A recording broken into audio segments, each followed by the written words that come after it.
Барлықтарыңызға сәлем, сіздермен бас бармақ арнасы. Сіз күн сайын жұмыртқаны тұтынасыз ба? Ал оның ағзаға қандай пайдасы бар? Жұмыртқаның қай түрі ең құнарлы? Жұмыртқаның қай түрін қандай мөлшерде жеу керек екенін білгіңіз келсе, видеоны соңына дейін қараңыз.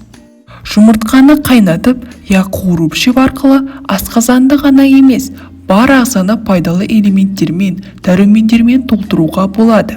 Ми жұмысын жақсартады. Адам 2 жұмыртқа жегенде ми жүйесінде болатын холинді толтырып отырады.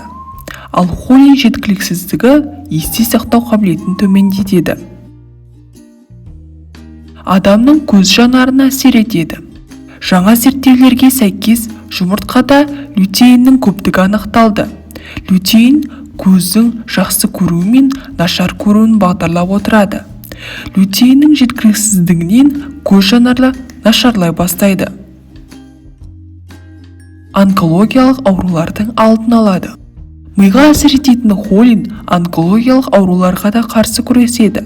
Сондықтан жұмыртқаны тұрақты жеп жүрген әйелдердің 18%-ның сүт безі қатерлістігі азайған. Д дәрумені кальцийді толықтырады. Жұмыртқаның құрамындағы Д витамині адамның сүйегін қатайтып, тістің мықтылығын сақтайды. Жүрек қан тамырлар ауруынан сақтайды. Жұмыртқа құрамындағы холестерин фосфатидтермен тең болғандықтан адамға зиянсыз, және ол ағзадағы холестериндерді жояды. Жұмыртқада омега-3 қышқылы бар. Ол жүрек қан тамырлар ауруларының алдын алады. Қолдың жұмыртқасы әлде дүкеннен сатып алынған жұмыртқа? Дүкеннен сатып алынған жұмыртқаның кейбірінің сырты кедіріп отыр болады. Яғни жұмыртқа сыртының бір тегіс болмауы жұмыртқа санатына тікелей байланысты. Мысалы, жоғары санатты жұмыртқаның сырты тегіс болып келсе, екінші, үшінші санаттағы жұмыртқа сырты бір тегіс болмайды.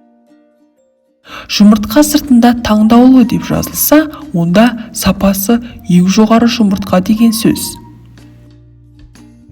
Ал бірінші санаттағы, яғни бірінші категория деп тұрса, онда ол таңдаулы жұмыртқадан кейінгі санаттағы жұмыртқа болып есептеледі. Сол секілді екінші, үшінші категория деген жұмыртқа санаттары да бар.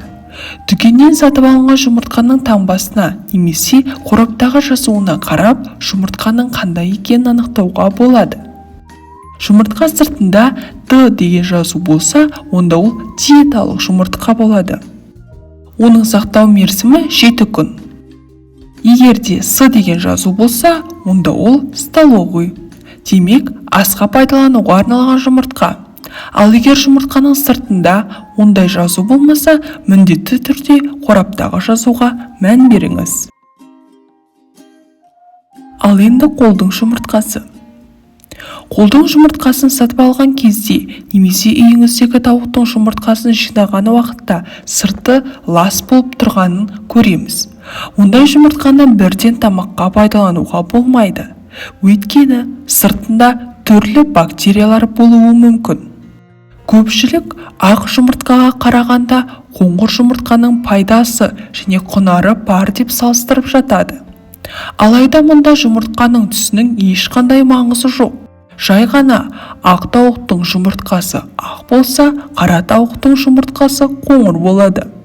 Жұмыртқа көлемі әрдайым бірдей бола бермейді. Бірі үлкен болса, бірі кіші болып келеді.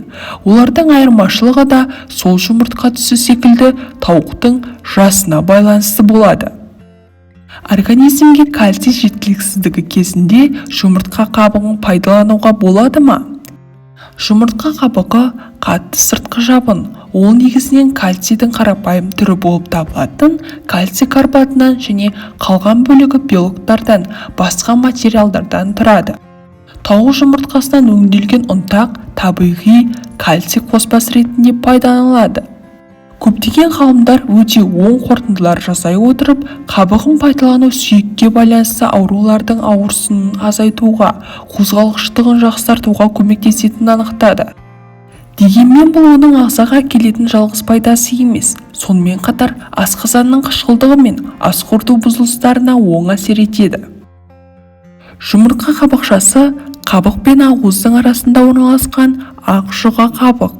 Пісірілген жұмыртқаны қабығынан тазартқанда оңай көрінеді. Коллагенге, кератинге және глюкозинаминге бай. Жұмыртқа таңдаған кезде оның сыртқы қабығына мән беріңіз. Егер де қабықшасы кедір-бұдыр, түсі өзгешелеу болса, оны алмаған жөн. Жұмыртқа қабығынан жасалған қоспаны үй жағдайында жасау сізге қажет болса, комментарийге «дайындау жолы» деп жаза кетіңіз.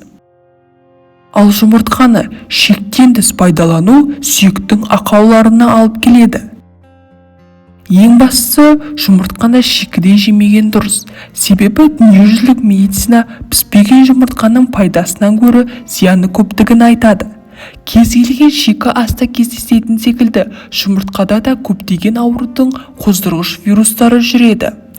Солардың ең біріншісі құс тұмауы. Көпшілігіміз қолданар алдында жұмыртқаның сыртын жумаймыз, ал барлық вирус сол сыртқы қабықшасында болады. Сонымен қатар, сальмонеллез деп аталатын адам ағзасында аса қауіпті инфекция шикі жұмыртқада жиі ұшырасады. Жас шамасы 40-тан асқан адамдарда, қант диабетімен ауыратын адамдарда, жүрек, бауыр ауруы бар адамдардың жұмыртқаны аса сақтықпен жегені жөн. Видео пайдалы болса, лайк басып, пікір қалдыра кетіңіз. Сау болыңыз және энергияға толы болыңыз.